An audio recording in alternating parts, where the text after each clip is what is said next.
Shalom, shalom. Ninakusalimu katika jina la Yesu. Mimi ni Apostle Francis Goel. Ninakukaribisha katika podcast yangu. Na neno la Mungu linasema katika kitabu kile cha Zaburi 45 mstari wa kwanza, moyo wangu umefurika kwa neno jema. Mimi nasema niliyomfanyizia mfalme, ulimi wangu ni kalamu ya mwandishi mstadi. Unaposikiliza neno la Mungu, hasa fundisho halisi la Kristo, unapata kujengwa na kuimarika kiroho, na pia Mungu anakusaidia kuwa salama na upepo wa mafundisho potofu na roho zidanganyazo. Leo tutaangalia somo letu la kujenga familia au ndoa imara ya Kikristo. Kujenga familia au ndoa imara ya Kikristo. Na andiko letu la msingi ni Mithali sura ile ya 27 mstari ule wa 18. Yeye autunzaye mtini atakula matunda yake, naye amhudumiaye bwana wake ataheshimiwa. Yeye autunzaye mtini atakula matunda yake, naye amhudumiaye bwana wake ataheshimiwa. Kimsingi andiko la Biblia inasema katika Timotheo wa pili sura ya 3 mstari wa 16, kila andiko lenye pumzi ya Mungu lafaa kwa mafundisho na kwa kuwaonya watu makosa yao na kuwaongoza na kuadibisha katika haki, ili mtu wa Mungu awe kamili, amekamilishwa apate kutenda kila tendo lililo jema. Hapa maneno ya Mungu yanamaanisha kwa habari ya kila andiko lilovuviwa na Roho wa Mungu linafaa kwa mafundisho ili kumkamilisha, maana ni kumfanya mtu wa Mungu awe mtu mzima. Maana tunapozaliwa mara ya pili tunakuwa watoto. Tunapokuwa watoto wachanga, maana yake akili za watoto wachanga hazijazoezwa kutumia chakula kigumu, zinakuwa hazijakomaa. Kisoma katika kile kitabu kile cha Waebrania sura ya 5 mstari wa 11, anasema ambaye tuna maneno mengi ya kunena katika habari zake, na ni shida kuyaeleza kwa kuwa amekuwa vivu wa kusikia. Kwa maana iwapasapo kuwa walimu, maana wakati mwingi umepita, mnahitaji kufundishwa na mtu mafundisho ya kwanza ya maneno ya Mungu. Nanyi mmekuwa mnahitaji maziwa, wala si chakula kigumu. Kwa maana kila mtu atumiaye maziwa hajui sana neno la haki, kwa kuwa ni mtoto mchanga. Lakini chakula kigumu ni cha watu wazima, ambao akili zao kwa kutumiwa zimezoezwa kupambanua mema na mabaya. So ili kuweza kupata kiini na kuweza kupata kusudi kamili la neno la Mungu, ili usilitumie vibaya, ni vizuri sana kujizoeza kusikiliza neno la Mungu. So hapa katika neno la Mungu kwenye kitabu hichi cha Mithali 27 na mstari wa 18, yeye autunzaye mtini atakula matunda yake, naye amhudumiaye bwana wake ataheshimiwa. Katika huu muktadha tunaweka tafsiri yetu ya ndoa katika msingi ufuatao, au familia ya Kikristo au familia yote ambayo inataka kupona na kuwa na mafanikio. Maisha haya ya familia au ya wanandoa ni kama ukulima wa shamba wa bustani. Ni kama ukulima wa shamba au wa bustani. Muktadha wa ndoa tunaupata katika bustani ya Eden. That was the first place ya kuweza kuielezea maana ya ndoa na namna ya kuidumisha au kuimarisha ndoa. Sasa Biblia inasema yeye autunzaye mtini atakula matunda yake. Huyu anaambiwa yeye autunzaye mtini ni sura au ni picha ya mkulima au mtunzaji wa bustani, gardener. Biblia inasema katika kitabu kile cha Mwanzo sura ile ya 2, jukumu la kwanza kabisa la Mungu kwa mtu aliyemuumba, Biblia inasema Mwanzo 2:15-16, Bwana Mungu akamtoa huyo mtu akamweka katika bustani ya Eden ailime na kuitunza. Bwana Mungu akamtoa huyo mtu akamweka katika bustani ya Eden ailime na kuitunza. So unaona jukumu alilopewa Adam au alilopewa mtu kwa mara ya kwanza ilikuwa ni kulima na kuitunza bustani. So hapa kuna mambo mawili yanazaliwa katika hayo makusudi. Kulima bustani ni kuizalisha au kuihudumia au kuitumikia. Yes. So a marriage, ndoa au familia, mwanadamu au mwanaume amepewa jukumu la kuihudumia ndoa yake, au mwanandoa amepewa jukumu la kuihudumia ndoa yake ili anufaike na mazao yake. Listen, Biblia imeongea wazi kabisa kwa habari ya autunzae mtini atakula matunda yake. Listen, so Mungu ameprovide au amempa mtu ndoa kama shamba la kulilima na kulitunza. So marriage inakuwa ni kama shamba au la kulilima na kulitunza. So hapa tunaona dhana ya neno autunzae, manake ni mlinzi. Kwa lugha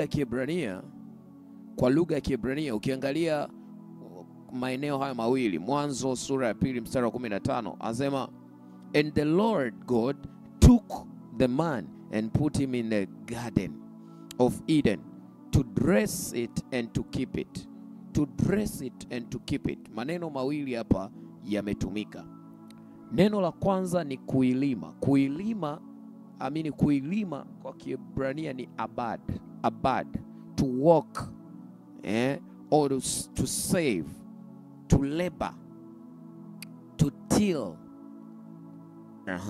So maana yake Mungu alimuweka Adam kwenye bustani ya Eden as a co-worker, kama mtendakazi, kama mtumishi, ili aifanyeje? Aihudumie bustani, ili aihudumie bustani. He wanted the man to cultivate. He wanted the man to worship him through the marriage. Mungu alikuwa anataka kutukuzwa kupitia ndoa ya Adam. Kupitia ndoa ya Adam, Mungu alitaka kuhudumiwa, kuabudiwa. So ndoa ni tunasema ni platform ya ibada ya watu wanaomcha Mungu. Ndoa ni platform ya ibada ya watu wanaomcha Mungu. It's a platform for worshipers. Ndio maana kuna msemo unaosema ibada njema inaanzia nyumbani. Anything, chochote mnachotaka kukionyesha mbele za Mungu hadharani, lazima mkiparticipate kama partners kwanza, mkiwa wenyewe. Kama ni watumishi wa Mungu ama ni watu ambao mnamcha Mungu, mmeokoka, you want to show people kwamba mnapendana mitandaoni, mnataka kuonyesha watu kwamba mumeo huwa anafanya hiki na hiki na hiki na hiki. It begins at Eden. Inaanzia pale bustani ya Eden. kwa sababu ukionyesha dunia kitu ambacho amkiishi kwenye faragha yenu kama wanandoa, it means mbele za Mungu kwanza hiyo sio kitu kinachomtukuza Mungu, mnamkosea Mungu. Anything that you are influencing the people or the crowd, the mass, kwamba hicho kitu mnakifanya, at the same time mnafanya vitu katika msingi ule wa kufanyaje, katika msingi wa kujionyesha, haimtukuzi Mungu. Haimtukuzi Mungu at all. So Mungu anamwambia Adam ailime na kuitunza bustani. Ailime na kuitunza bustani. Kuna maagizo pale mawili ya kulima na kuitumikia. Neno ambalo linaweza kuelezea uzito na mzigo wa agizo la Mungu kwa Adam ni ibada. So when you enter in a marriage arena, unaingia kwenye uwanja wa ndoa, ujaingia kwenye uwanja wa kupambana au wa vita, umeingia kwenye madhabahu ya ibada yenyewe. So you can't your marriage can't work. Ndoa yako haiwezi kuwa na matokeo kama hautaelewa dhana ya ibada. So dhana ya ibada imefananishwa sana na ndoa ya watu wamwaminio Mungu. So jukumu la kwanza la mtu katika uwepo wa Mungu ilikuwa ni kumtumikia na kulinda. Anasema tushamar. Shamar kwa Kiebrania maana yake ni kuguard, maana yake ni kulinda, ni kuwa makini, ni kuangalia, ni kusubiri, ni kutunza. Ni kutunza. Unatunza kitu gani? Unatunza lile divine purpose ya marriage. Unatunza nini? Unatunza maagizo ya Mungu ambayo amewapa kuyaishi na amewapa kuyafanya ili muweze kurithi baraka kama wanandoa. Ni vigumu sana kufikia mlengo wa baraka za kimungu kwa wanandoa ambao hawatunzi amri, sheria na hukumu za Mungu. Biblia inazungumza mahali fulani katika kitabu kile cha Mwanzo sura ile ya 18. Mwanzo sura ya 18, Biblia inasema mstari ule wa 17, Bwana akanena, je, nimfiche Ibrahim jambo nilifanyalo? Akiwa Ibrahim atakuwa taifa kuu hodari, na katika yeye mataifa yote ya dunia watabarikiwa. Kwa maana nimemjua ya kwamba atawaamuru wanawe na nyumba yake baada yake waishike njia ya Bwana, wafanye haki na hukumu, ili kwamba Bwana naye akamtimizie Ibrahim ahadi zake. Umesikia? Atawaamuru wanawe na nyumba yake baada yake waishike njia ya Bwana, wafanye haki na hukumu, ili kwamba Bwana akamtimizie Ibrahim ahadi zake. So ahadi ya Mungu autunzae mtini. So the destiny of keeping the fig tree, hatima ya kutunza vizuri mke wako, hatima ya kutunza mume wako, hatima ya kuzishika amri za Bwana, hatima ya kuishi ndoa yako sawasawa na maagizo ya kimungu ni nini? Ni kutimiziwa ahadi za Mungu. So Mungu yuko pale kutimiza ahadi zake, lakini na wewe uko pale kutimiza wajibu wako. Anasema autunzae mtini atakula matunda yake, naye amhudumiaye bwana wake ataheshimiwa. So kuna reward system au kuna nini? Kuna mfumo wa utoaji kama watuzo ambao ninauona katika hili andiko. There is a reward system. There is a reward system kwa yule anayeutunza mtini na kwa yule amhudumiaye bwana wake. Sasa hapa nimechukua uhusika. Yeye autunzaye mtini ni mwanaume, yeye amhudumiaye bwana wake ni mwanamke. And I will try to nitajaribu kukufunulia au kufafanusha maandiko ili nuru ya Kristo ingie kwenye moyo wako na uanze kutumia fundisho hili kubadilika wewe kwanza mwenyewe na kubadilisha mifumo ya ndoa yako au familia yako, na itasaidia sana kuponya na kujenga vitu ambavyo vimeharibika. Okay. Biblia inasema keep, ambayo nilisema hili neno lenyewe muktadha wake hapa ni limetumika neno natsa, ambayo ni tofauti na shamar, lakini maana ya natsa na shamar yote inazungumza kwa habari ya kuprotect au kuguard au kuangalia au kutunza, kulinda, kuangalia jambo la ambalo inawezekana ikawa ni treasure, ni kitu cha thamani, ni kitu cha ni tunu, au ni kitu ambacho kinahitaji kuangaliwa. So unakitunza kama kitu cha thamani. So mtini hapa umekaa katika sura ya nini? Mtini umekaa katika sura ya nini? Kitu kinachozaa. So even kwenye mtafsiri imebeba feminine, imebeba hali ya uke, ambao moja kwa moja you can call it a woman, a fig tree.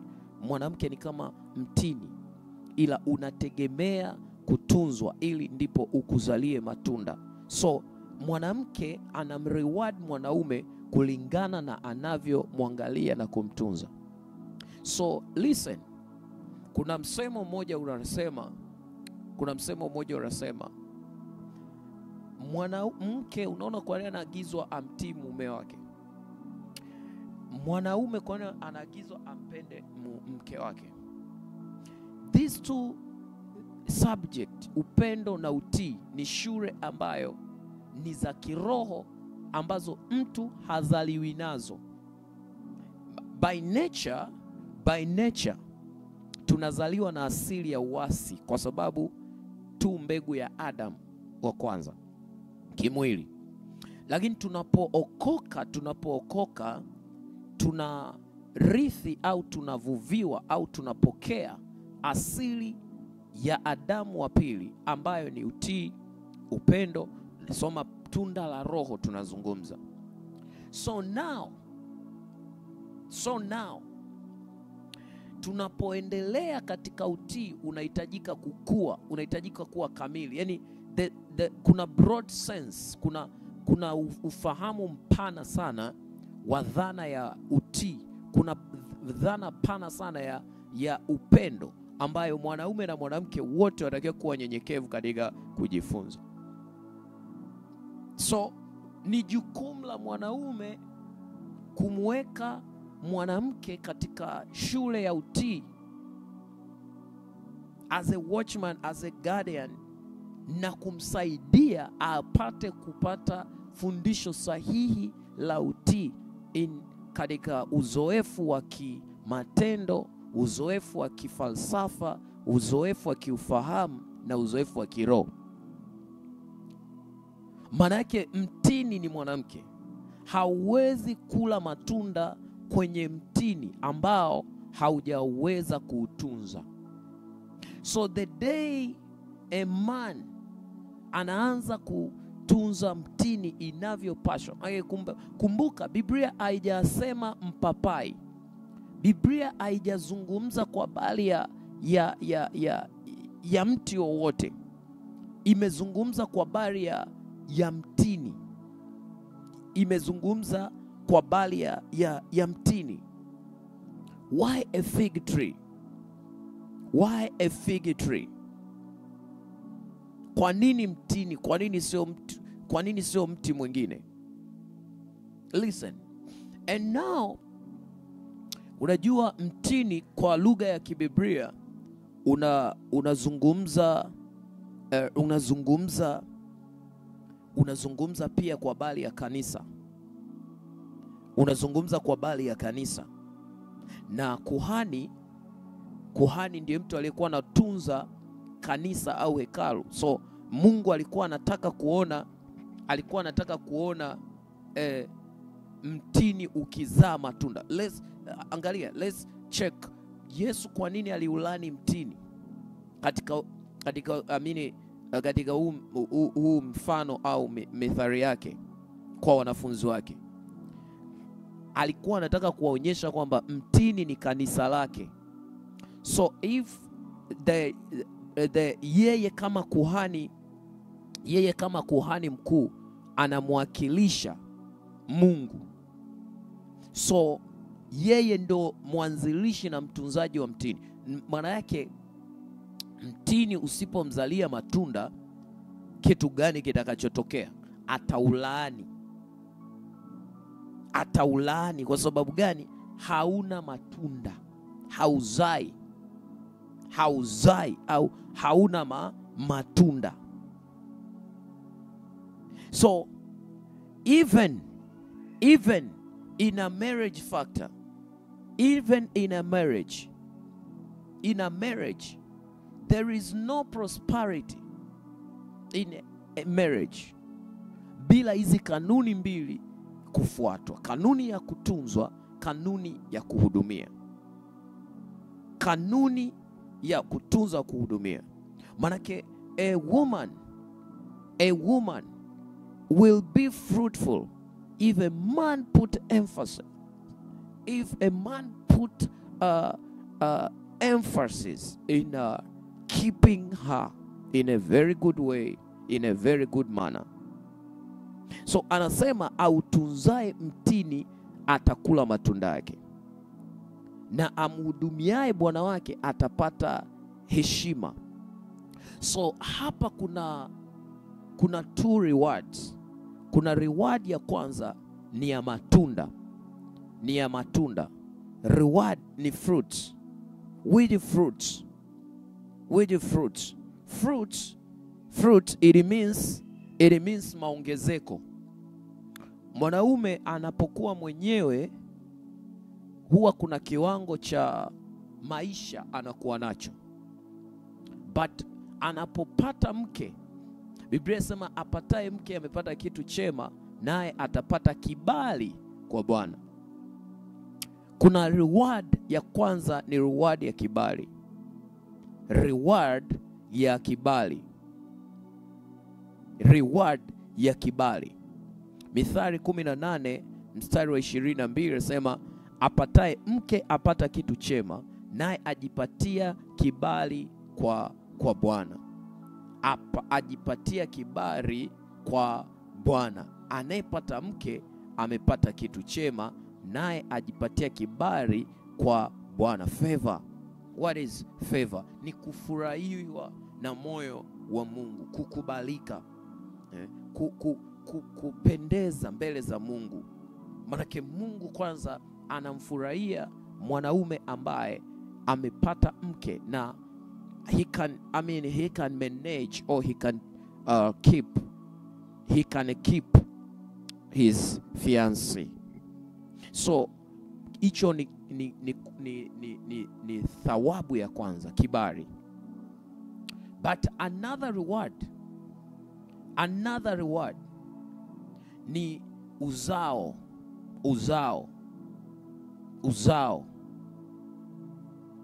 Biblia inazungumza Adamu alipokuwa na Hawa, anaambiwa zaeni muongezeke mkaijaze nchi.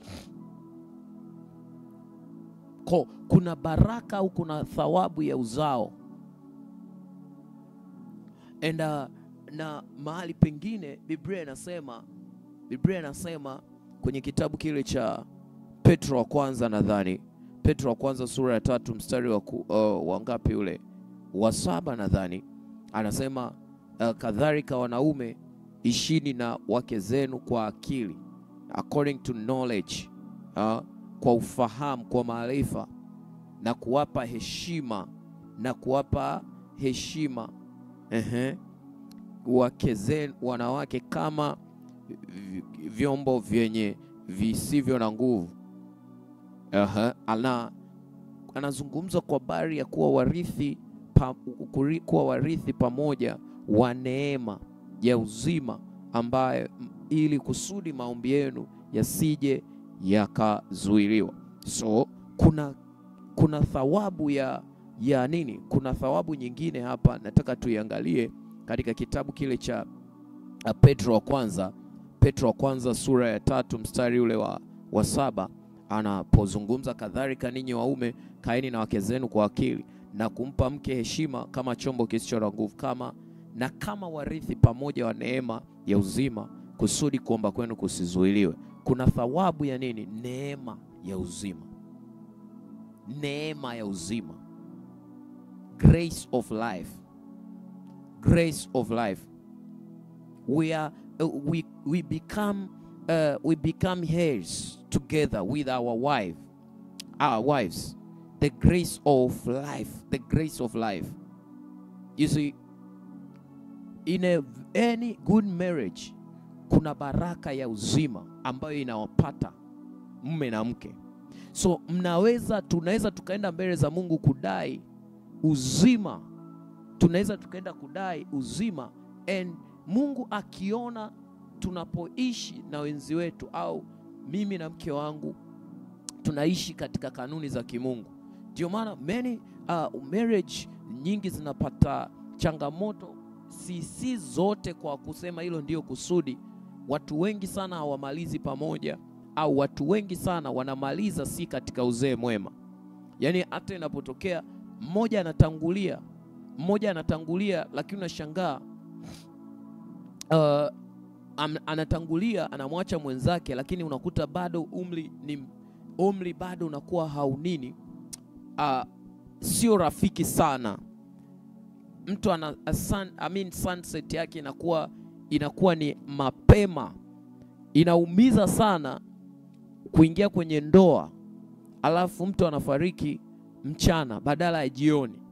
Kwa hiyo tunajua wote tunaingia kwenye ndoa asubuhi tukitarajia wote kwenye ndoa yetu jua lizame angalau jioni ifike. That's a grace of life. You should pray for grace of life as kama familia na kama wana ndoa.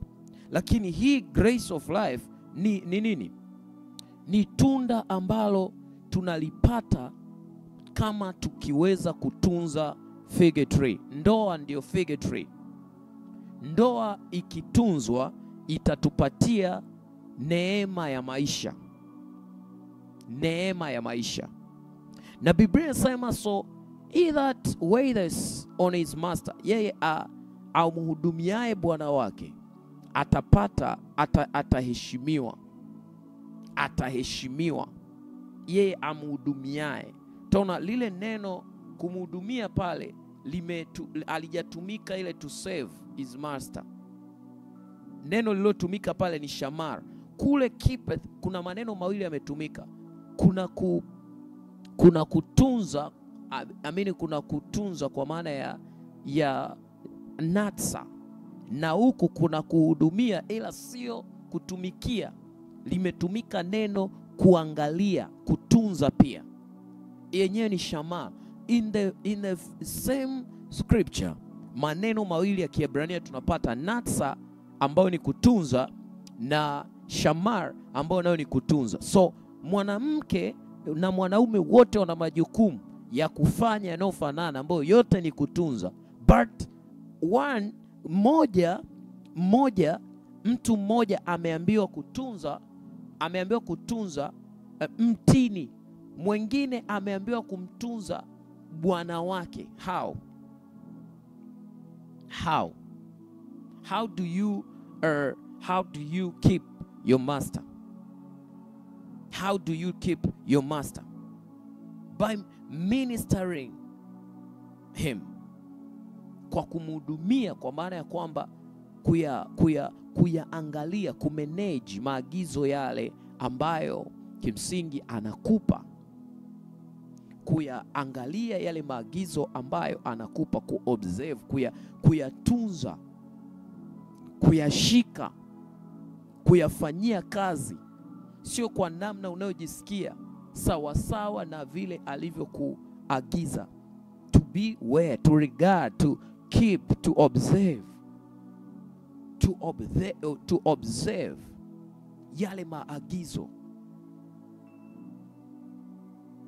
So let me give you, kuna reward system ya mke nayo ipo pia kwenye Biblia. Biblia inazungumza inazungumza, ipo reward ya mke kumhudumia, ni kuheshimiwa. Unaona pale kwenye Petro wa kwanza sura ile ya 3, Biblia inazungumza kwa habari ya na kuwapa heshima kama chombo kisicho na nguvu tu Hana. Ama unapozungumza kwa habari ya Hana, it is a value that is money paid, or dignity, utu, ile hali ya kumpa mtu thamani ya utu, kumtunza, kumwangalia kama mtu ambaye anastahili heshima, ile heshima ya kiutu. Lakini pia kuna heshima ya fedha na ya kumpa mtu muda. Kuna mambo matatu mwanamke atayavuna akiweza kuitunza ndoa yake. Jambo la kwanza, kupewa muda. Jambo la pili, kupewa fedha. Jambo la tatu, atapewa heshima ya utu. Utu wake hautadharauliwa wala kutwezwa na mumewe. So there are the highest degree of Hannah. The highest degree of Hannah. Jambo la kwanza, mwanamke atapata heshima kwa maana ya eneo la kujaliwa, kwa maana ya kupewa fedha. Watu wengi, wanawake wengi sasa hivi wanaangalia heshima ya fedha, na wachache sana wanakumbuka muda na utu. There are 3 rewards kwa mwanamke ambaye anaitunza ndoa yake. Fedha haitakuwa jambo la kumwomba mmeo. Ikiwepo available, itakuwa provided kwako. Kwa sababu gani? Unamtunza bwana wako, unamwangalia bwana wako, unafanyia kazi maagizo anayokupa, unakaa katika zamu ya usaidizi. Cha kwanza, utarithi pamoja naye neema ya uhai, lakini yeye mwenyewe atakureward. Mungu atakureward kupitia mume wako fedha, atakureward kupitia mume wako muda, na atakureward utu. Mahusiano yoyote yasiyofuata kanuni za kimungu, ni vigumu sana kupata hizi thawabu nilizokutajia. Sometimes watu wengi waliingia kwenye ndoa na mahusiano kwa ajili ya fedha. So now utajikuta unalipwa, yani unajikuta upo kwenye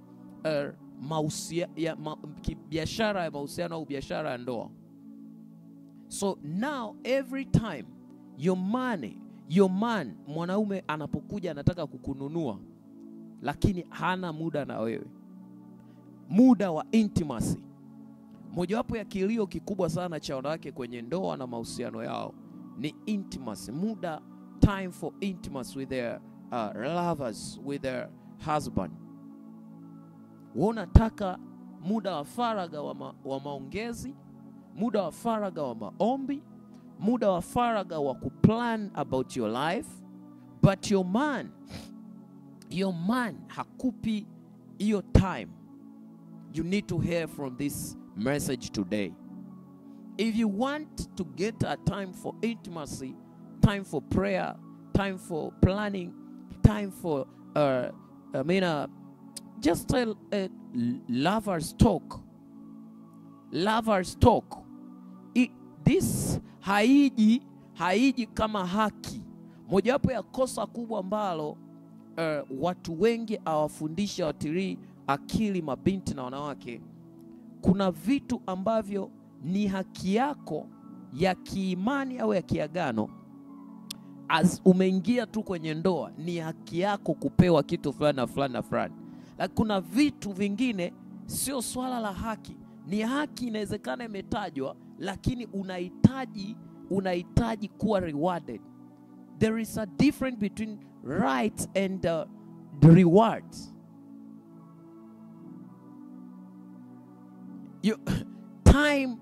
Muda unaotaka kwa mume wako sio haki, ni reward. Fedha unayoitaka kwa mume wako ni reward.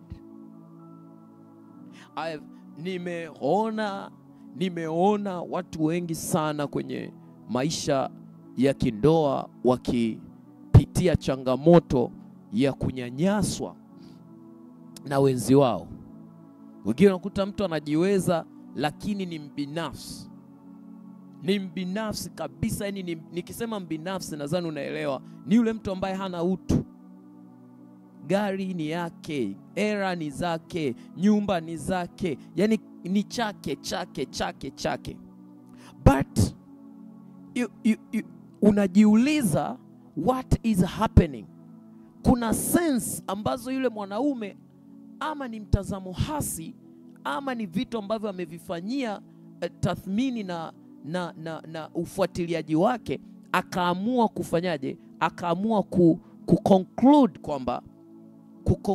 kwamba the rewards ambazo anatakiwa kumpa mkewe ndo hizo. So to deal with a ngome, mtu ambaye ana ngome ya fikra za namna hiyo haiwezi kuwa rahisi. Kuna watu ni wanandoa lakini wanapelekana mpaka kwenye madawati, wanapelekana kwenye vyombo vya sheria. Sasa unajiuliza, alimuoa wa nini kama alikuwa anakusudia kuja kumfanyia hayo? Kwa nini ulimuoa mwanamke huyo kama ulikuwa unakusudia kwamba fedha utampa, muda wako utampa, and bad enough utautweza utu wa yule mwanamke? I remember one day my bishop once told me mambo yanayoweza kupelekea nisitishe ndoa ya mtu ambaye nimemfungisha yeyote. Mojawapo ya mambo aliyoyataja ni yale ambayo kibiblia tunayajua, sababu za uzinzi, na si kwa sababu tu utaenda mara moja unaniambia nimemkuta mezini ndio utaachishwa. No. Ndoa haivunjiki kama mua.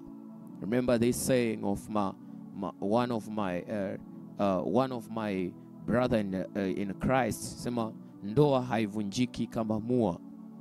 Yes, kama kuna utaratibu wa kufunga ndoa, pia kuna utaratibu wa kuvunja. Maana yake hapo mmefikia point ya kutokuwa na resolution, hamna reconciliation, so kuna hatua. But alisema jambo la pili ni kutweza utu au udhalilishaji. Kuta mtu anampiga mke wake, anamdhalilisha, anamtukana, matusi ya mambo kama yale yakisha persist, moyo ule unaharibika. Kwa hiyo yule mtu anakuwa kama mnyama kwa mkewe, anaweza akamfanyia ukatili. Ukatili ni mojawapo ya sababu inayoweza kupelekea ndoa kuvunjika au kuisha. Ukatili. Manake ile cruelty ina dalili kabisa ya kuonyesha yule mtu hana zile tabia za kimungu. He is not godly again. Amemwacha Mungu au ana vitu vingine. So pale tunahitaji kuona kitu kinachotendeka au kinafanyika ni kutenganishwa. Sasa kuna rewards, nimekuambia. Kuna rewards. Leo ninataka kuishia hapa, lakini hii ni mfululizo wa somo ambalo tunaendelea nalo. and I'll be teaching you kwa habari ya kanuni za kutunza kujenga ndoa imara. Na ndo tumeanza hapa, tupo kwenye introduction. Naamini Mungu atakusaidia kupata muda mzuri wa kusoma, kujifunza na kutafakari yale unayojifunza kwa ajili ya kutunza ndoa yako ili upate rewards. Kuna thawabu ya kimungu ya kutunza ndoa yako. Kuna thawabu kwa mume na mke. Mungu akubariki. This is Apostle Francis Goel.